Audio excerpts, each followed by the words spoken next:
복음서 곳곳을 보면 이 제자들이 서로 더 크니 많이 다투고 있는 장면들이 나옵니다.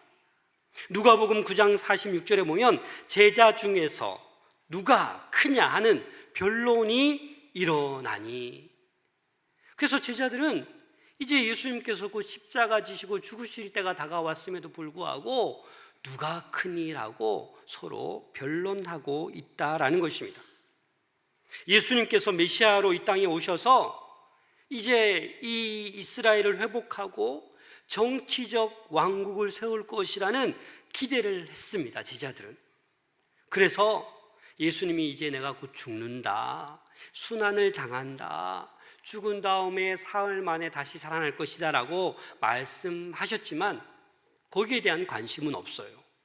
그냥 예수님께서 이 나라를 이제 정치적으로 통치하시면 내가 어떤 자리에 올라갈까?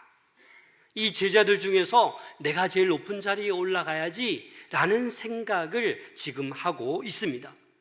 예수님의 죽음에 대해서 논쟁하고 있는 게 아니에요.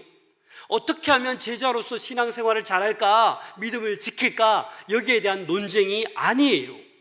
단 하나, 내가 높은 자리에 앉아야지 라는 그 생각만으로 지금 다투고 있습니다. 사실 예수님께서는 벌써 이전에 이런 말씀을 하셨어요. 마태복음 11장 11절입니다. 함께 읽겠습니다. 시작. 내가 진실로 너희에게 말하노니 여자가 낳은 자 중에 세례 요한보다 큰 이가, 그러나 천국에서는 극히 작은 자라도 그보다 크니라. 여자가 낳은 자 중에 누가 제일 커요? 세례 요한이 제일 크다.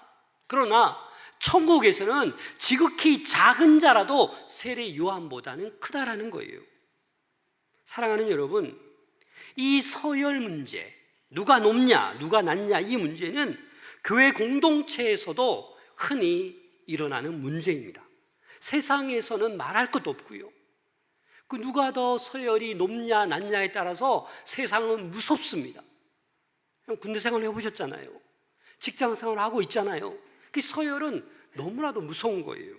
그러나 오늘날 한국교회가 분열되고 있는 그 원인 중에 하나가 이 서열 문제 때문입니다. 예를 들면 이런 거죠. 교회에서 누가 제일 높습니까?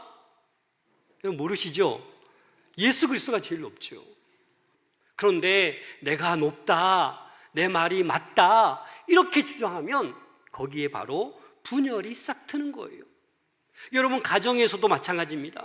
어느 공동체에서나 내 주장을 내세우면 그 가정은 행복하고 사랑이 넘치는 가정이 아니라 다툼이 발생하게 되고 싸움이 발생하게 되고 결국은 부모 간에, 형제 간에, 부자지 간에 나눠지는 거예요.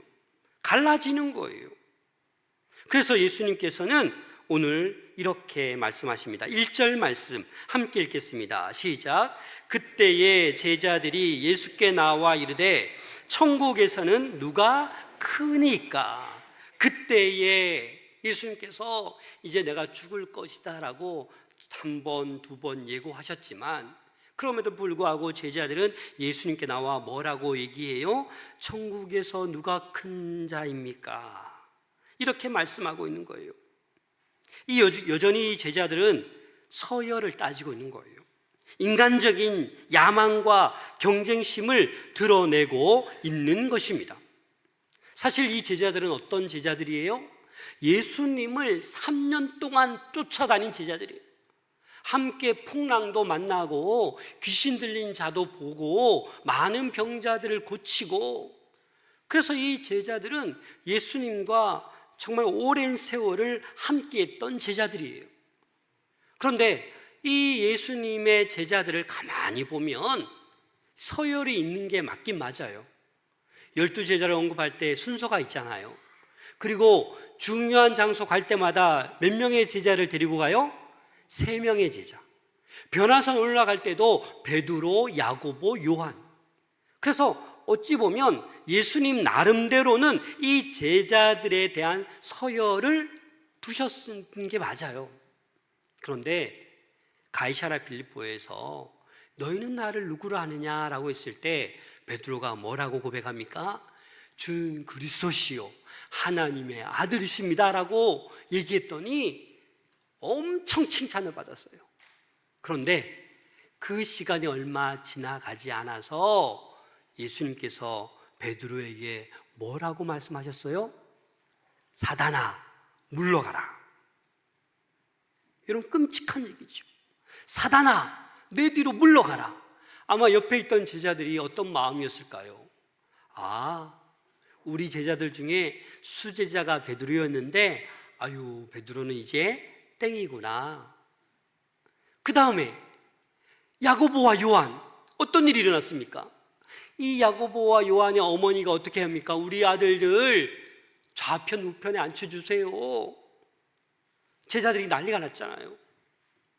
그러니까 이 어머니의 말 때문에 자기 아들들을 이 오른쪽 왼쪽에 올려달라, 이런 이 서열의 속내가 다 드러난 거예요.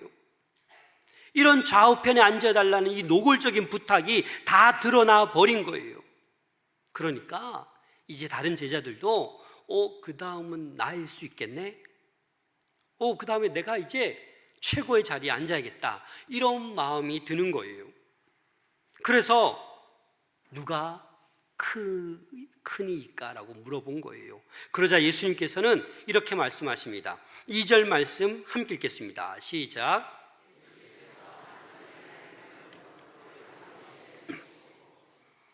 바로 대답하지 아니하시고 어린 아이를 실제로 데리고 오십니다.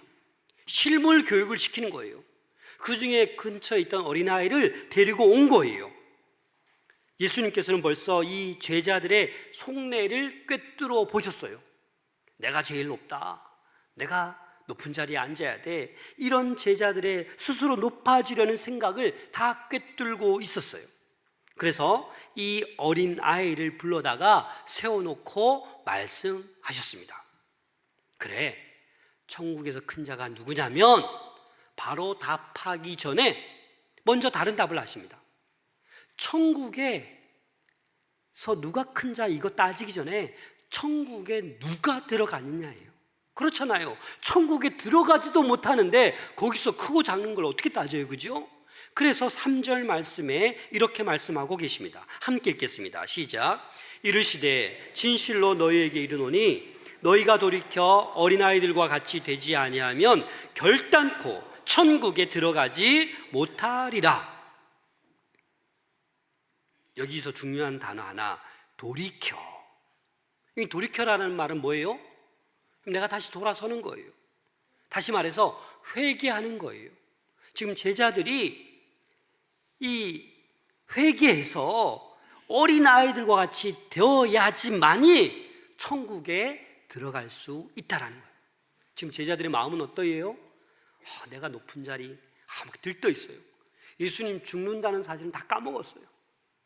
그냥 내가 예루살렘에 입성하면 최고의 자리, 이런 마음에서 돌이켜야 된다라는 거예요. 그래서 돌이켜서 어린아이들과 같이 되지 아니하면, 여러분 어린아이의 특징이 무엇입니까? 어린아이는 낮아지는 사람이에요.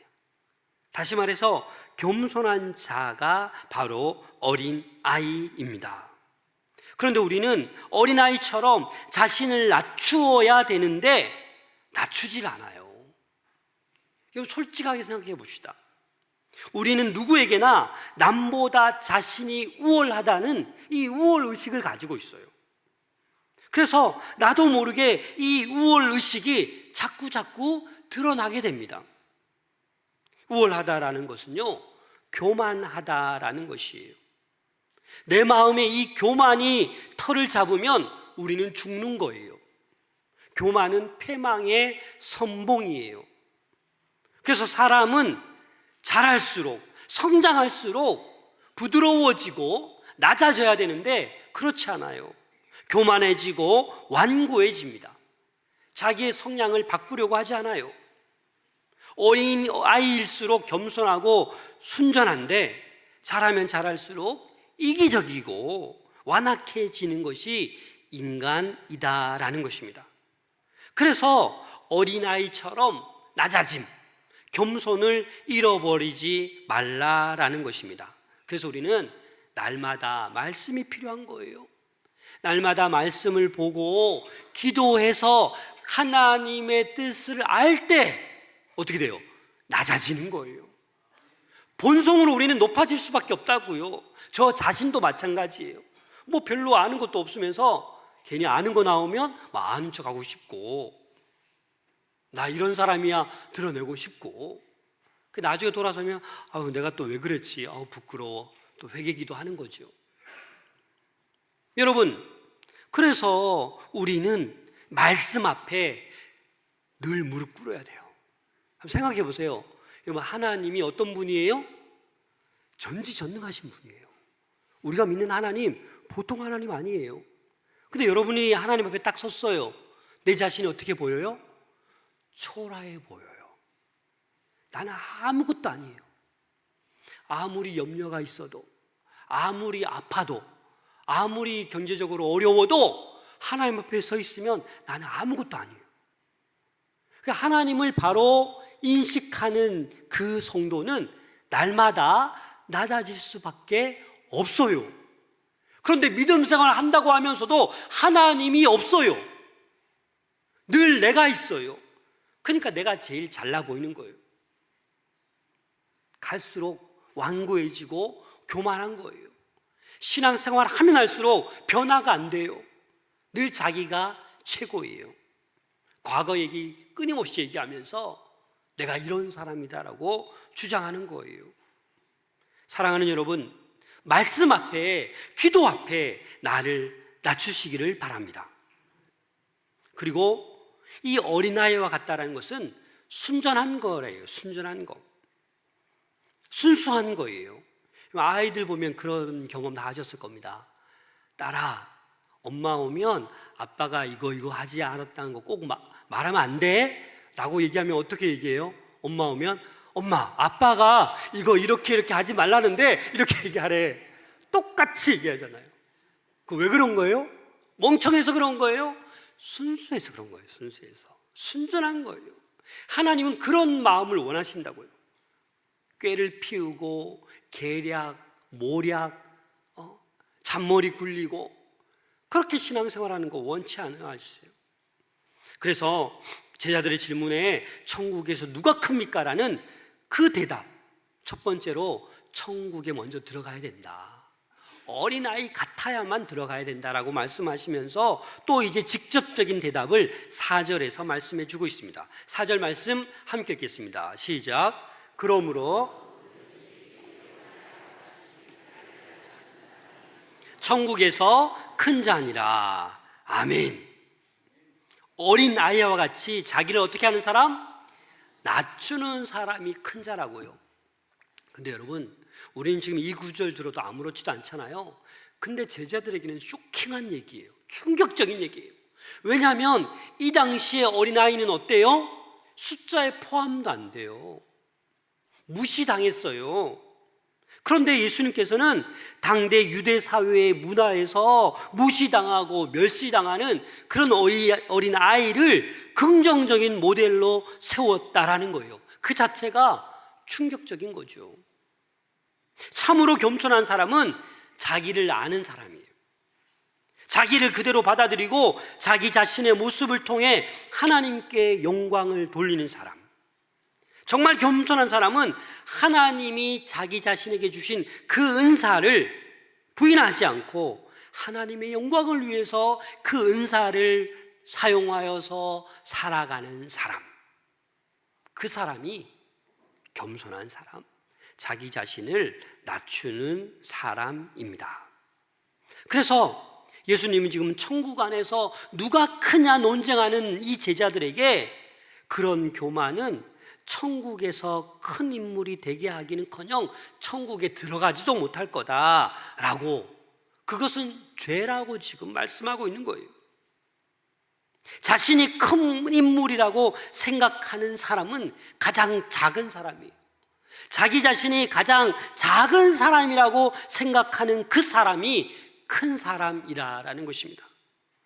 사랑하는 여러분, 여러분들이 어떻게 살아왔건 지금 어떤 상황에 있든지 간에 작은 자 될 수 있기를 소망합니다.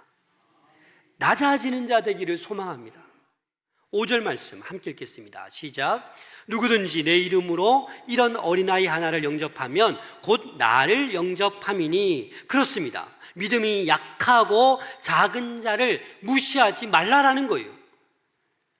그런 자를 예수님을 대하듯 대하면, 귀하게 여기면 된다라는 거예요. 그런 어린아이 하나를 영접하는 것이 곧 예수님을 영접하는 것이다 라는 것이에요.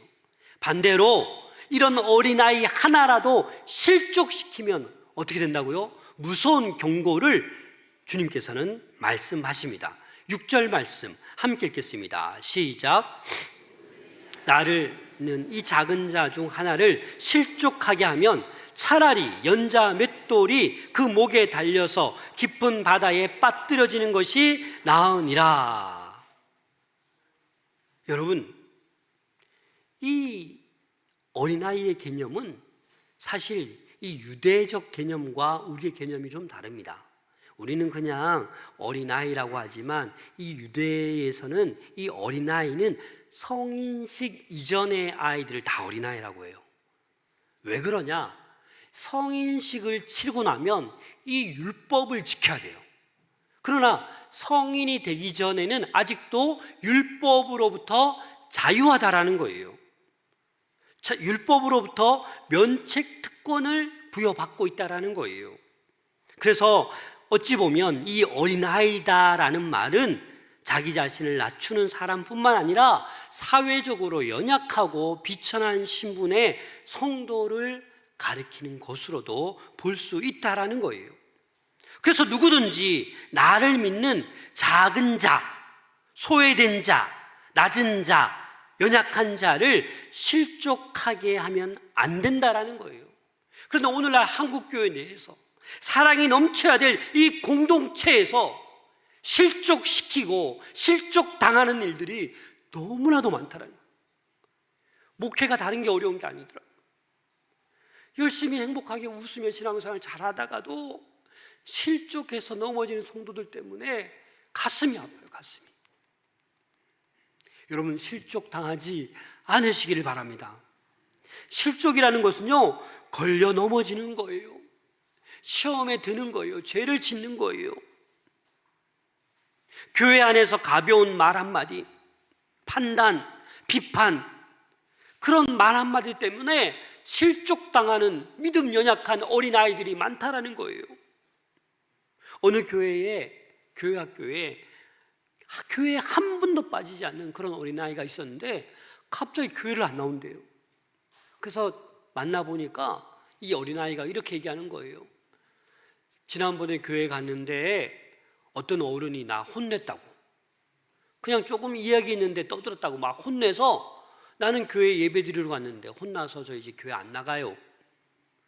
여러분, 의외로 복음 전하다 보면 어렸을 때 교회 다녔던 사람들이 많은데 떠든다고 한 대 맞고 야단 맞아서 상처받아서 교회 안 나온 이들이 꽤 많아요. 여러분, 그렇지 않나요?